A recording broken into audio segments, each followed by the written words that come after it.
Hey guys, welcome to the Gait Geeks podcast. Today we're going to talk about Varus posting, to rear foot post, to forefoot post, to do both, to do neither.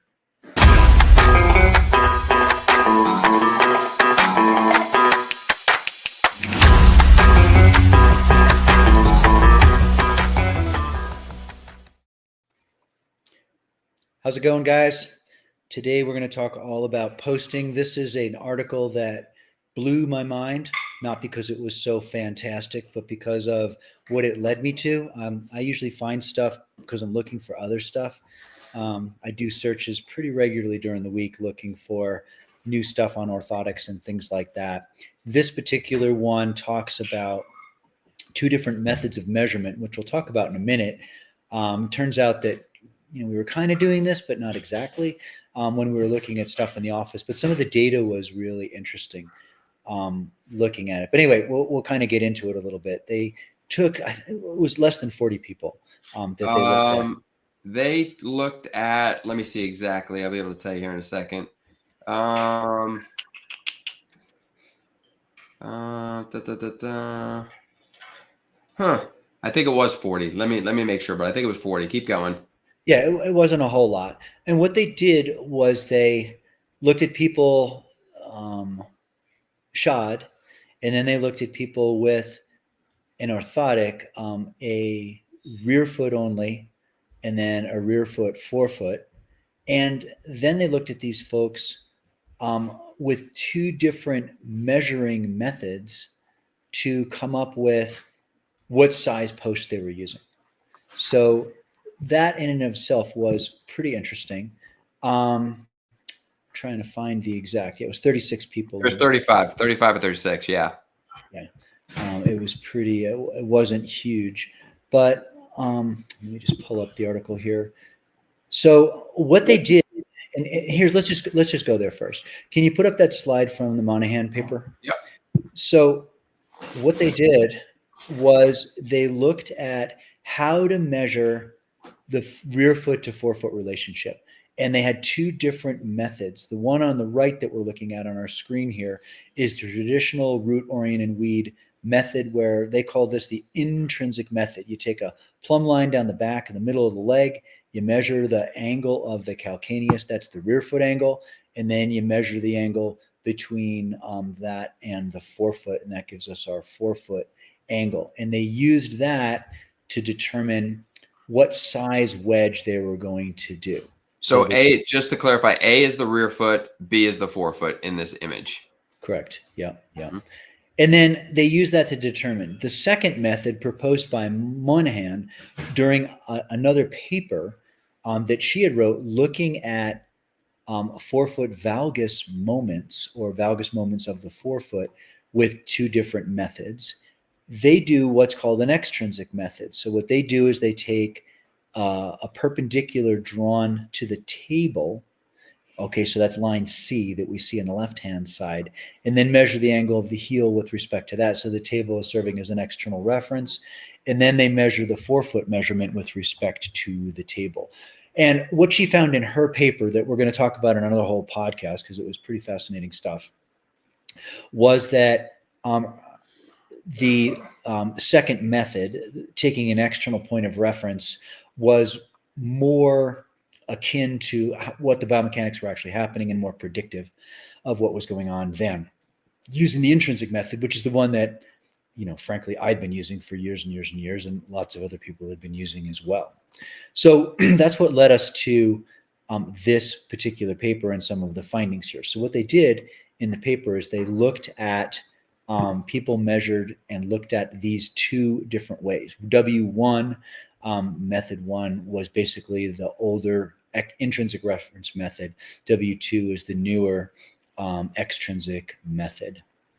And what they did is they looked at the effects of this on certain parameters, such as rear foot inversion, eversion, rear foot dorsii and plantar flexion, forefoot dorsii and plantar flexion, hallux too, I think. Hallux dorsiflexion, which I'll bring that up in a second here because the findings was a little disturbing for a moment as far as that goes. Forefoot abduction, knee internal rotation, those kind of things. Here's the bottom line of the piece. When they were looking at patients, this population was plantar fasciitis. Okay. When they were looking at that, they found that people that had rear foot and forefoot posting did better than people that just had rear foot posting. Okay. So that's kind of one of the big findings of what they were talking about in the paper. The other interesting finding was that people that used the second method, the extrinsic method, the table method, where we're having an external point of reference, actually were able to shut down one, more rear foot eversion, two, caused more rear foot inversion as you're moving forward, two, slowed internal rotation of the knee.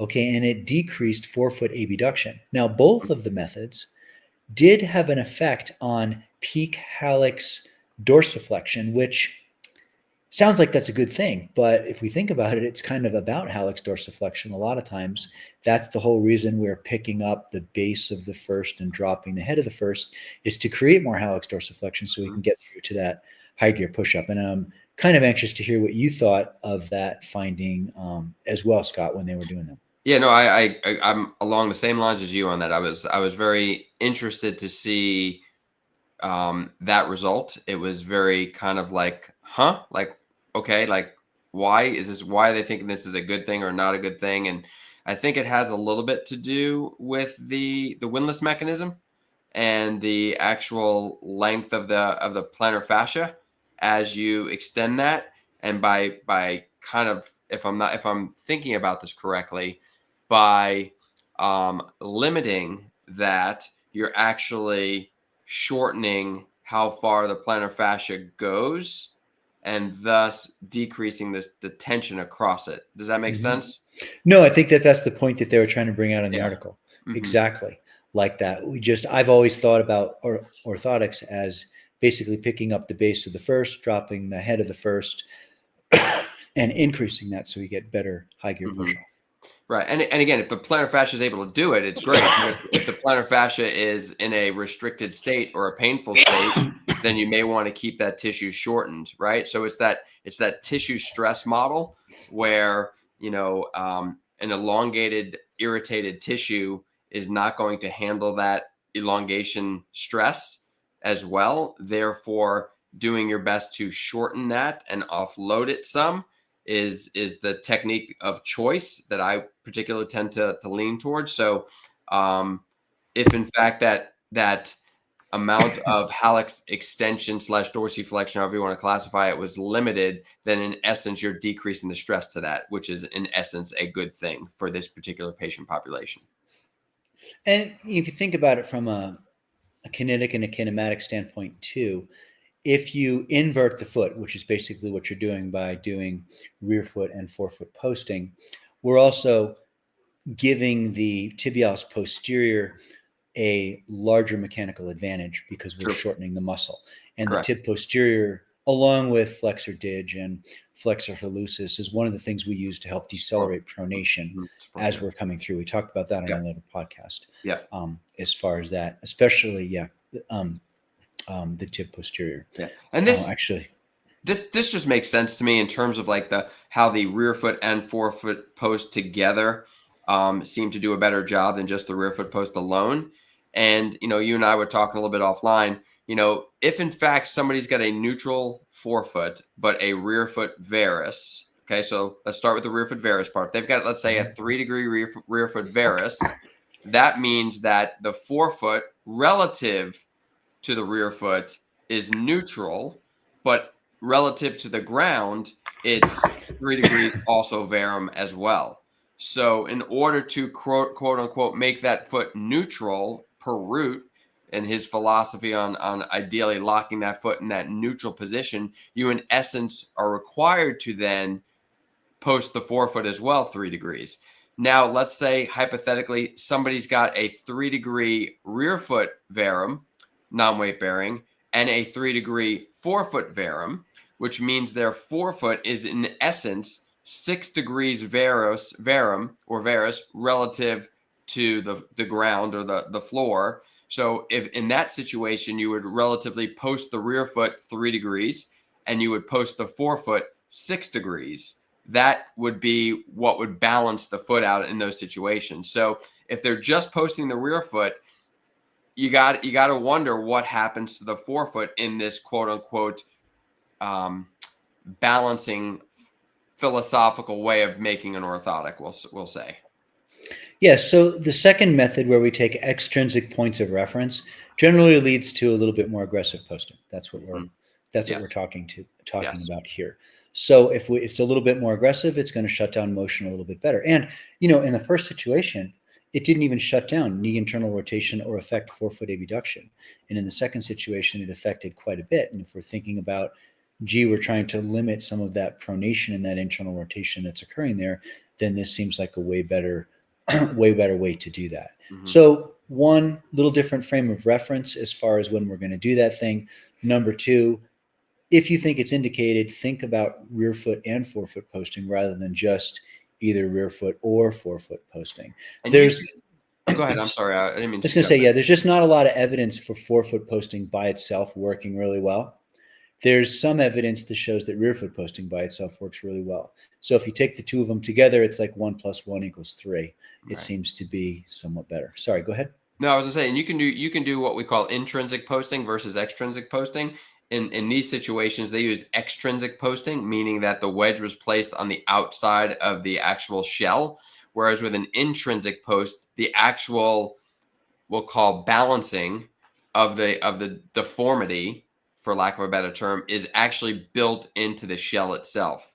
Oftentimes done more on the forefoot, an intrinsic forefoot post. So I've done a lot of devices that have an intrinsic forefoot post and an extrinsic rear foot post. So you look at the device and you say, oh, the device only has a rear foot post. That's not true. The device may also have a forefoot post. You just can't basically see it just by looking at it. You'd have to actually get the neutral position of the foot and see how the orthotic was constructed to determine whether or not. Now, the problem with an intrinsic post is that you really can't, once you got it, you got it. You can't, you'd have to make the whole shell over again. Whereas with an extrinsic post, you have a lot more flexibility with modifying that post. Well, and you can grind something with an intrinsic post, but you're going to change. It's no longer, you're going to change the shank dependency of the orthotics. In other words, the bottom's supposed to be flat, and now basically you're taking that and making it somewhat correct, helical. It's interesting. Scott and I are working with another company right now. This gal Roberta Nalero, and we were talking. We had a meeting with her the other day, but she builds an off the shelf that we think is actually pretty decent, and she has exactly what Scott's talking about, some intrinsic forefoot posting built right into the device, which is actually pretty cool. And we'll be talking about and reviewing that in some future episodes here, but pretty neat stuff. So anyway, think about posting both sides if you are thinking about posting, if you're not getting quite the results that you need. And it's super easy, right? Use your camera, make a couple dots on the knees and having them walk back and forth with and without whatever orthotic device, footbed, whatever that you're prescribing, and just watch the medial tracking. You can use a tool if you want to. There's different softwares where you can do stop motion stuff, but just being able to track that with just your iPhone and no thing, you can definitely see a bigger difference. Awesome. Thanks, everyone. Till next time. Take care.